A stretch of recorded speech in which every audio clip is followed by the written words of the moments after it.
আসসালামু আলাইকুম। আমি আজকে জলফাইয়ের টক জাল মিষ্টি আচার বানাইমু। প্রথমে এখানে সরিষার তেল দিছি, তারপরে সামান্য একটু জিরা দিছি, আপনারা তো দেখতে পারবেন জিরা, তারপরে তেজপাতা, এরপর একটু শুকনো মরিচ দিলাম।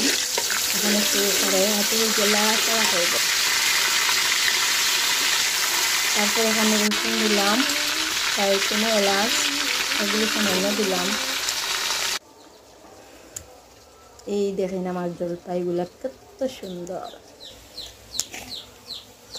তো এখন আস্তে আস্তে করিয়া এটা আবার আমি গ্যাসের চুলায় রান্না করি না, এটা মাটির চুলায় রান্না করি। আর আপনারা দেখতে পারবেন মাটির চুলায় রান্না করলে কি না অবস্থা হয়।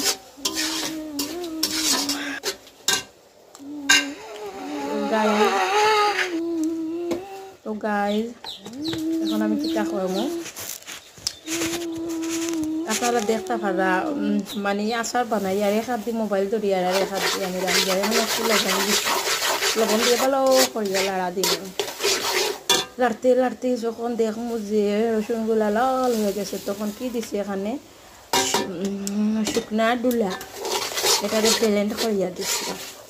তো গাইজ আমি এখন এটা একটু লাড়াচাড়া করবো যতক্ষণ না সুন্দর একটা স্মাইল আইছে না।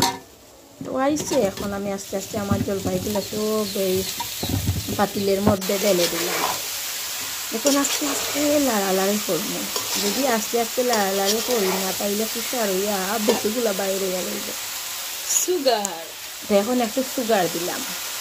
যখন আমার এইটা জলপাইয়ের আচার টক জাল মিষ্টি তখন সব কিছু লাগবে। এখন আমি একটু ভিনেগার দিলাম।